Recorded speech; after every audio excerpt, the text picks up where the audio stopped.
Hola, hola, hola. Hola. Hola, profe. Ah, bueno, me escuchan. Bueno.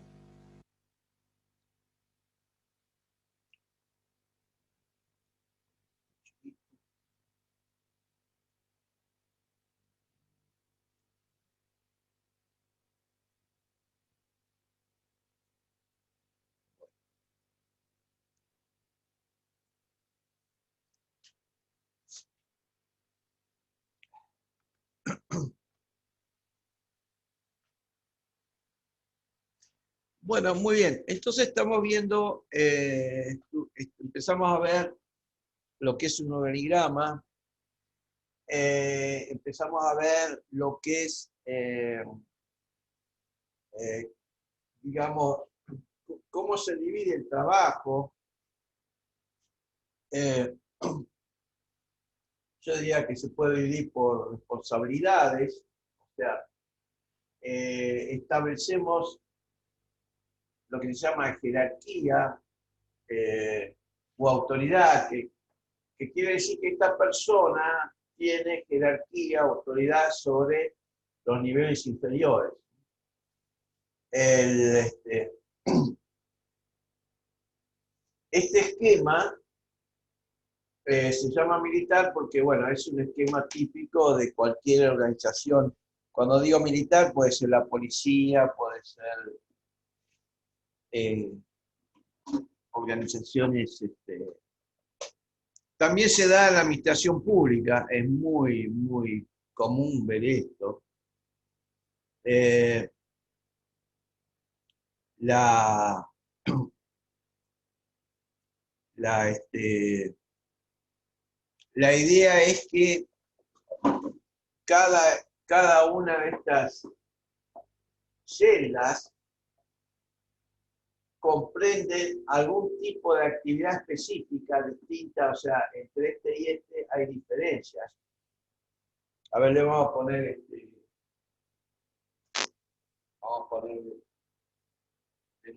definición, por ejemplo,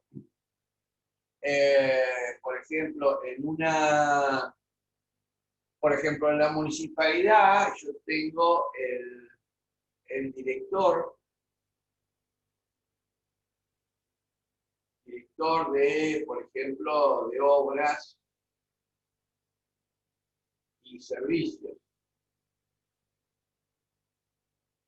Y por abajo voy a tener un jefe de departamento, o sea, acá voy a tener nivel departamento, y esto puede ser obras, esto puede ser servicios. Cuando digo, por ejemplo, el caso de una municipalidad, el, las obras serían, no sé, construir algún pavimento, eso sería una obra. Pero, por ejemplo, la limpieza de, la limpieza de calles es un servicio. O sea, acá yo tengo dos actividades bien diferenciadas. Entonces, uno podría considerar que esto es como una empresa aparte de esta que es servicio. Entonces, uno en el trabajo va dividiendo los trabajos de acuerdo a las características, algún tipo de características.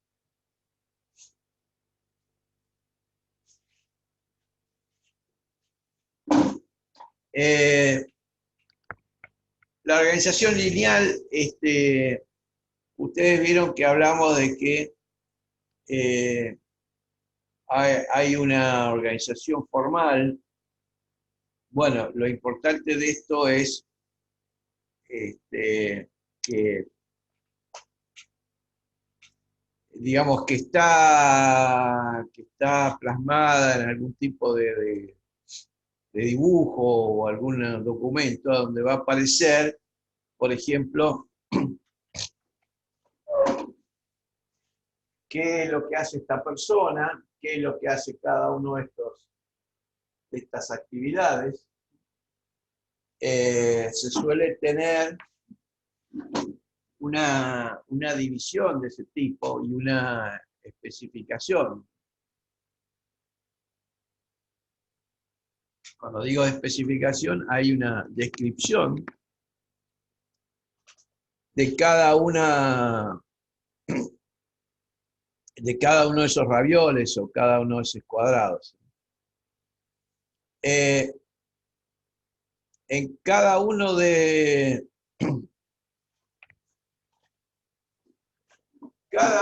estos sectores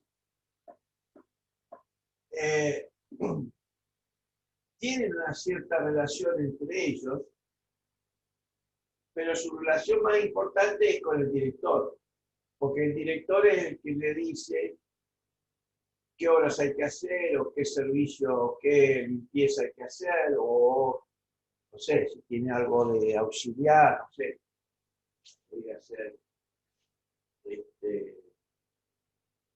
tránsito, por ejemplo. Tránsito son las personas que controlan el tránsito, depende.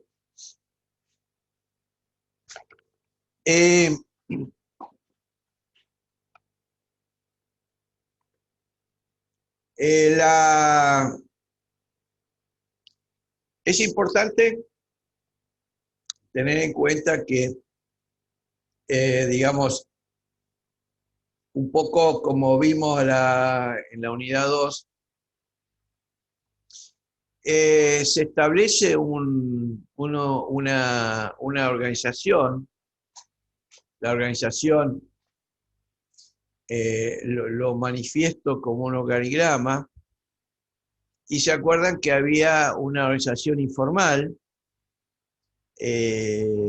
había una real y otra necesaria, o sea, así se dividía en 4 sectores.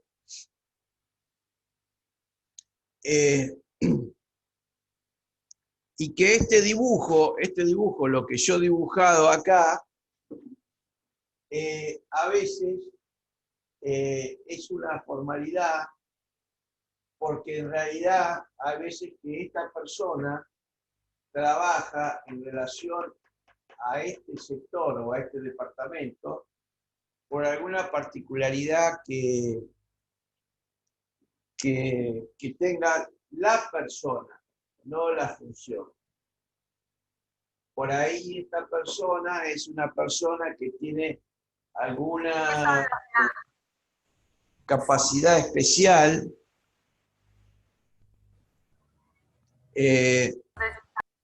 y entonces trabaja en relación con otro departamento. Eso se llama, a veces lo llaman en la organización o en el organigrama, lo que llaman un adscripto. Ocurre mucho en la administración pública, que para tomar a alguien tiene que haber un raviol, este raviol. Entonces toman a alguien para el tránsito en este raviol, pero desde el punto de vista de la organización real, hay una relación entre este y este. Pero en la organización formal, teóricamente, este tiene que reportar a ese departamento. Son cuestiones que ustedes van a ver cuando estén desarrollando sus tareas en empresas, en las que sea, van a empezar a encontrar eso. Por supuesto que por ahí ustedes ingresan a una empresa donde el organigrama no está implícito, no explícito, o sea, no está dibujado. Uno sabe quién es el jefe y,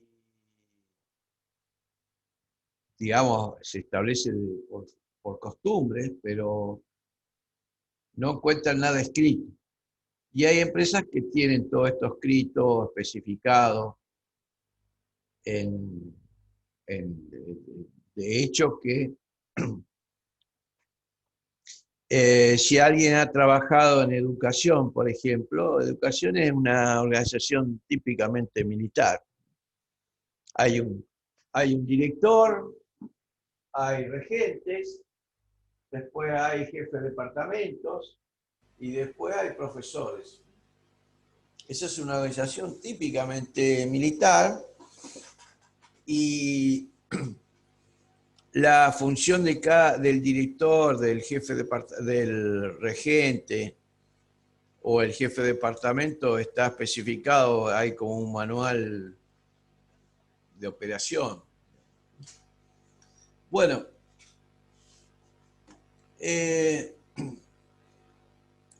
ustedes se acuerdan que empezamos a hablar de Taylor cuando empecé a hacer el estudio científico del trabajo.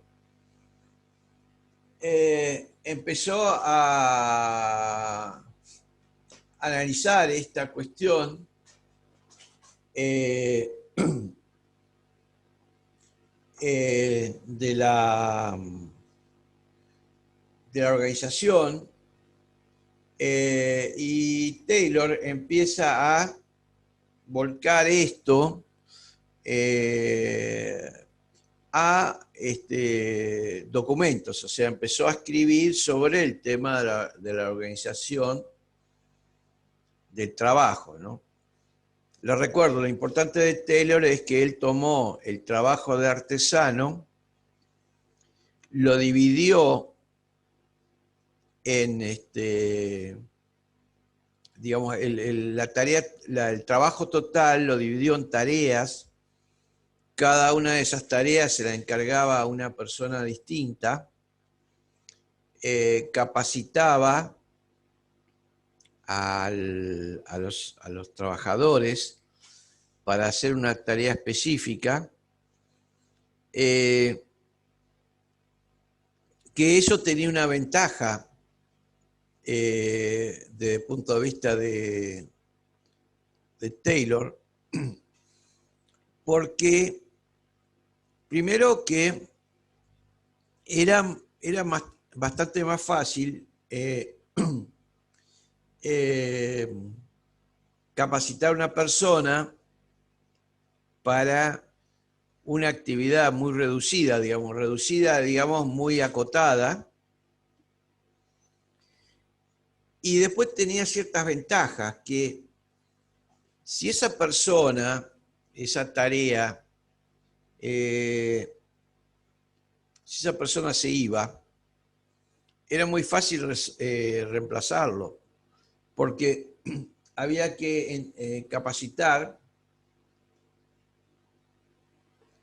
a un determinado trabajador para una tarea muy específica, muy acotada. Era distinto del artesanado, ¿recuerdan?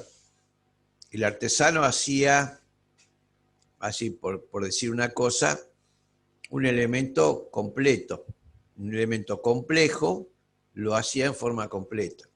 O sea, ¿qué quiere decir? El artesano fabricaba el fusil, todas sus partes. Y Taylor lo que hace, dice, no. Cada parte de ese fusil lo hace una persona distinta, y como empiezo a trabajar con el concepto de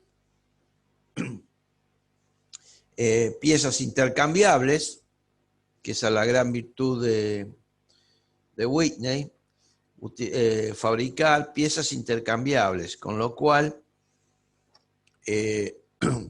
cualquier parte de un fusil sirve para otro. Esto fue fundamental en la guerra porque facilitaba mucho las actividades, digamos, de un ejército, porque permitía agilizar la cuestión de mantener operativo el ejército, digamos. Porque claro, una espada por ahí no es tan compleja de reparar. O se rompe o listo. Si se rompe ya no sirve más. Pero en el caso del fusil, por ahí es la cola disparadora o era ¿cómo se llama? La yesca o alguna parte que era simplemente reemplazar un pequeño elemento y con eso se volvía operativo nuevamente el fusil. Eh, y acá viene otra cuestión, que Taylor se da cuenta que el obrero o el trabajador, al tener una tarea limitada o más circunscripta, ya no le permite tanta facilidad en cuanto a reclamar más sueldos, porque era una de las cuestiones que empezó a aparecer con la revolución industrial, que los trabajadores, o sea, los trabajadores, una de las ventajas y desventajas de la revolución industrial es que el trabajador los empezó a agrupar o juntar, con lo cual podían tener intercambio de opiniones y demás, y llegar a acuerdos entre ellos. ¿Y cuál era el problema de eso? Y que, bueno, que podían decir, bueno, me están explotando y entonces vamos a pedir este aumento de sueldos, mientras que los campesinos, los agricultores, como trabajan aisladamente, no tienen un contacto tan cercano con otros. Entonces, eso permite tener, digamos, la actividad digamos, si uno junta a los trabajadores, el otro problema es que se ponen de acuerdo. Entonces, hay que tener herramientas para poder controlar esa actividad. En este sentido, por ejemplo, Ford, digo Ford porque en realidad Ford ni inventó el auto, ni inventó digamos, la producción en línea de producción o en cadena de producción, sino que él copió otras ideas y las fue mejorando. Pero una de las cuestiones que tenía, por ejemplo, Ford, en su planta, su fábrica original en Detroit, llegó a tener 100.000 trabajadores. Y esta organización, tipo Taylor, porque en realidad dividió al trabajo en funciones o en tareas individuales con la línea de producción, lo que trajo era que el hombre perdía contacto con el producto final, o sea, el artesano que fabricaba un fusil arrancaba de un pedazo de hierro y fabricaba el fusil entero y veía la evolución y veía el producto terminado y tenía cierto orgullo de lo que había producido, mientras que cuando, digamos ya en la época de Ford, la persona no tenía un contacto tan directo con el producto terminado. Entonces, en el caso de Ford, lo que observó que la gente perdía el interés por el trabajo y si tenía posibilidad de irse, se iba. Entonces, lo que encuentra Ford es que tenía una rotación del 15% anual de sus trabajadores. Su planta de Detroit tenía 100.000 trabajadores. 100.000 trabajadores significaba que en promedio, estoy hablando todo en promedio, ¿no? Había todos los años 15.000 trabajadores nuevos en la planta. Ahora uno dice, bueno, ¿qué inconveniente hay? Bueno, el inconveniente era que capacitar a 15.000 trabajadores por año significaba un esfuerzo, más que nada, económico importante. Entonces, Ford, con su inteligencia, ustedes vieron que él era muy inteligente, era una persona muy que organizaba, digamos, que utilizaba todo, empezó a buscar perfiles especiales de trabajadores para que trabajaran en su empresa. Se interesaba si eran religiosos, prefería tomar gente que profesara algún tipo de fe, digamos, protestante, católica. Promovía la religiosidad entre sus trabajadores. De hecho que ustedes piensen que tenía que reemplazar 15.000 trabajadores por año que se le iban. Entonces empezó a ofrecer ventajas económicas, pero se dio cuenta que la ventaja económica no era sola, no se limitaba a eso. Entonces empezó la ventaja económica, por ejemplo, le ofrecía vivienda, le daba vivienda al trabajador. El hecho de darle vivienda lo ataba más al trabajo. Tenía como una especie de villa o de grupo de vivienda de trabajadores con iglesias, con escuela. Entonces lo involucraba al trabajador, no tanto desde el punto de vista económico, sino desde el punto de vista de otros aspectos que no estaban relacionados directamente al trabajo, por lo menos en forma directa. Entonces, bueno, Taylor se da cuenta que toda esta, división del trabajo, o el estudio científico, le permitía inclusive controlar los costos de la producción, podía controlar lo que producía cada uno, ¿no? Siempre con el concepto de lograr mejorar la productividad. Así que este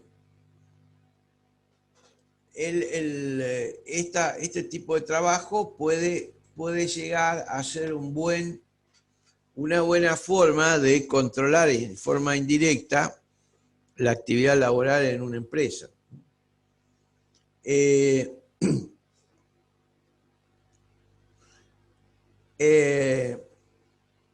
Entonces,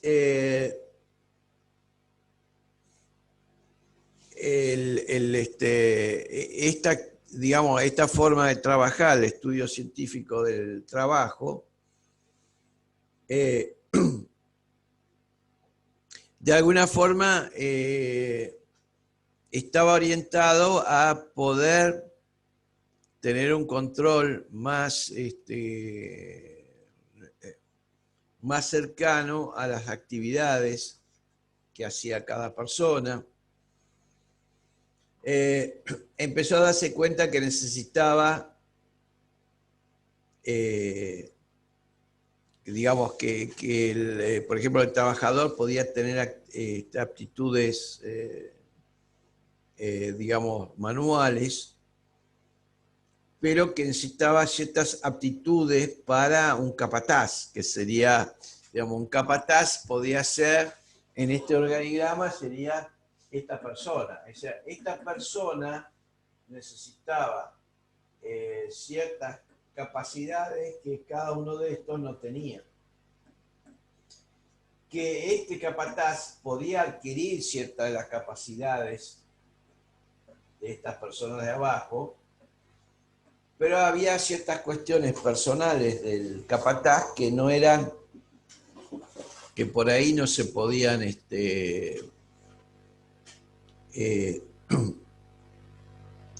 no se podían aprender.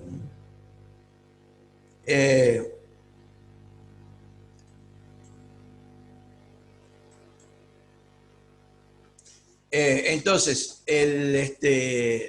una de las cuestiones es que, por ejemplo, siempre en todos estos esquemas de organización o organigramas, esta persona, a medida que va adquiriendo conocimientos, puede llegar, si dan otras digamos, capacidades inherentes al hombre, pues este hombre puede ir reemplazar eventualmente el de arriba. No siempre se da. Entonces, entonces Taylor, ay, a ver, se me está subiendo la hoja el volumen. Entonces Taylor básicamente divide el trabajo, pero necesita cierto control. Taylor divide el trabajo en 8 funciones fundamentales.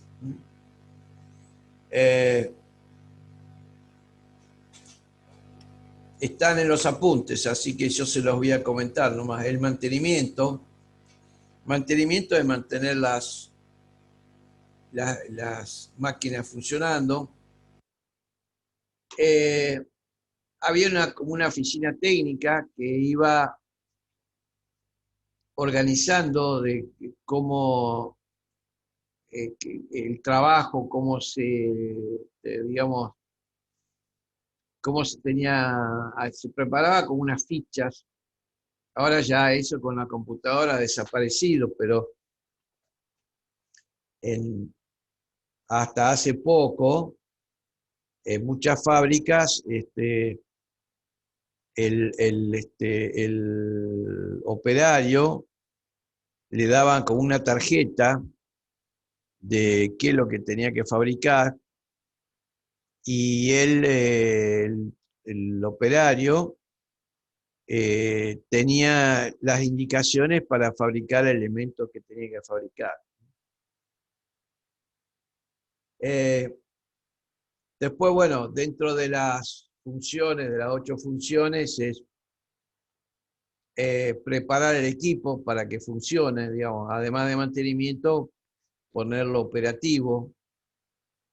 Aparece la calidad, inspector de calidad.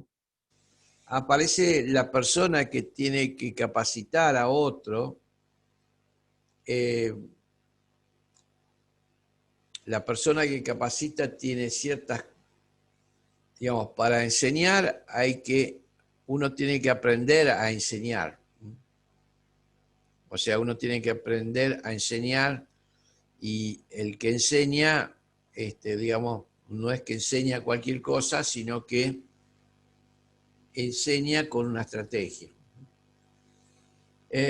Bueno, preparar órdenes de trabajo y hoja de ruta, o sea, decirle a los operarios cuántas, en algunos casos, cuántas piezas tenían que fabricar.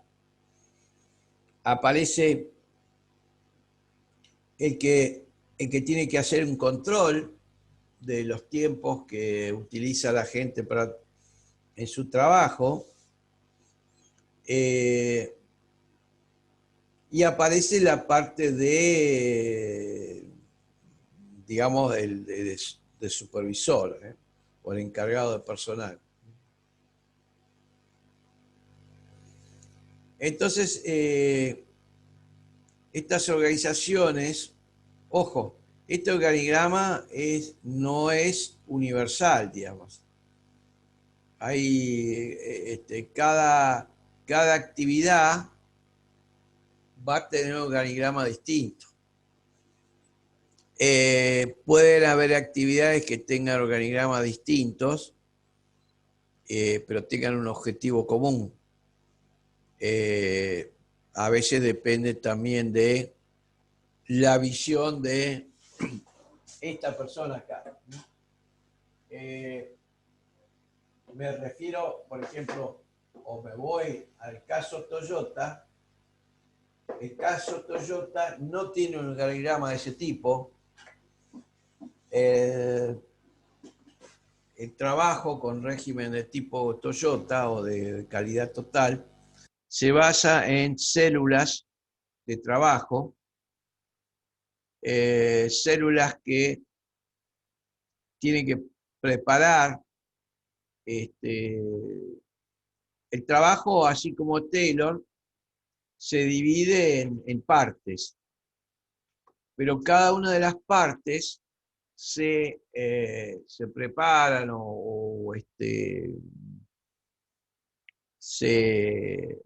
se fabrican bajo un concepto de célula de trabajo. En la célula de trabajo hay un grupo de personas que se le dice, bueno, miren, ustedes tienen que fabricar, no sé, un motor eléctrico. ¿Cómo lo hacen? Es un problema de ustedes. Y acá aparece nuevamente la cuestión de uno puede dejar en amplia libertad a los al grupo de trabajo para hacer. No, porque ¿qué es lo que hacen? En el grupo Toyota publican cada célula de trabajo qué cantidad de trabajo está haciendo. Entonces ahí empieza a aparecer conceptualmente la cuestión de que grupos se miran a otros grupos y, digamos, con cierto celo. Aparece lo que se llama la competitividad entre los grupos de trabajo. Entonces no es que esto, digamos, los grupos de trabajo, digamos, son autónomos, sino que son autónomos, pero entre ellos se van observando y van viendo qué es lo que, digamos, que hace cada uno y los compara. Hay una competencia.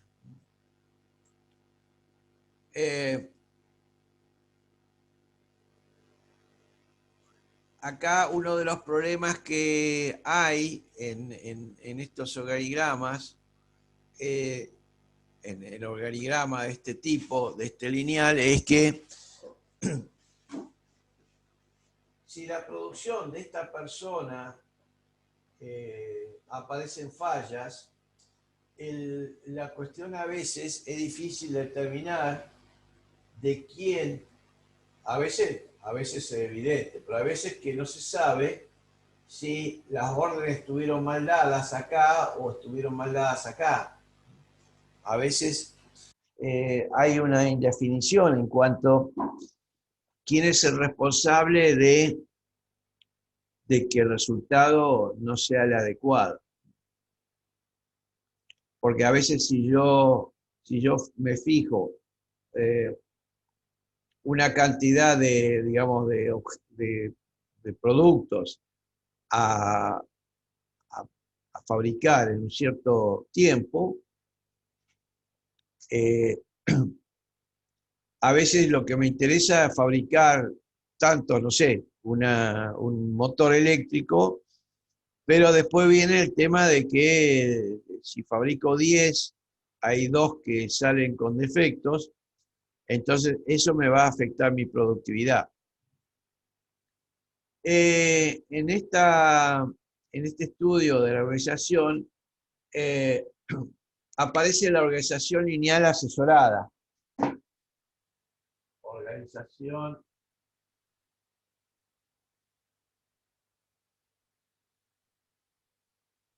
lineal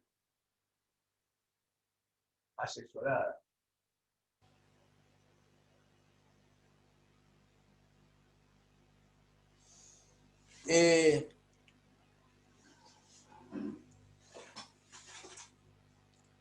Aparece que a esta persona, a este director, por ejemplo, supongamos,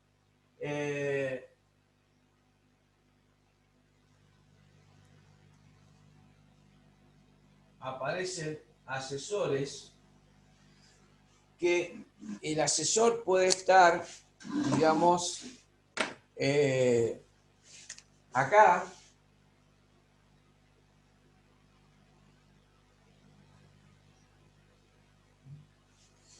pueden aparecer este tipo staff o de línea.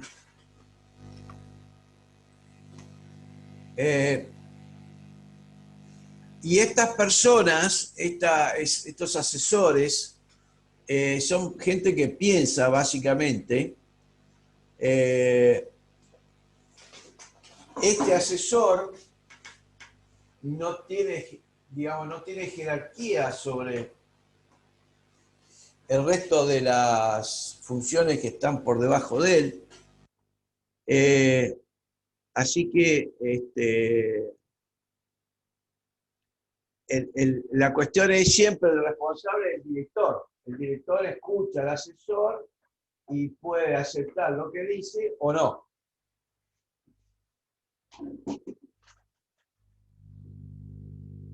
Así que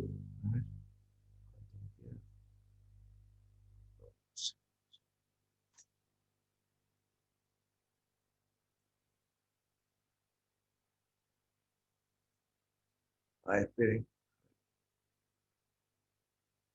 Ahí está. Bueno.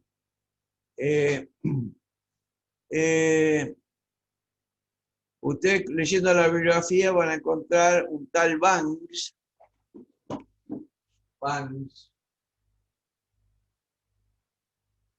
en el apunte lo van a encontrar, que analiza un poco o sea, comenta los inconvenientes de la organización lineal asesorada, que es un poco rompe digamos, la autoridad, porque la autoridad individual del director, porque a veces el asesor como para poder opinar respecto al trabajo, a veces baja escalones, y en ese asesoramiento por ahí empieza a hacer recomendaciones a las funciones más abajo. Así que a veces aparecen,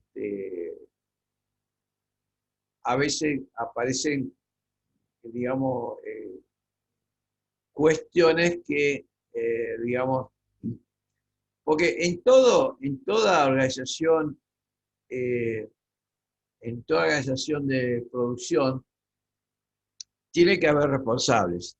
Si no hay responsables, uno está en problemas.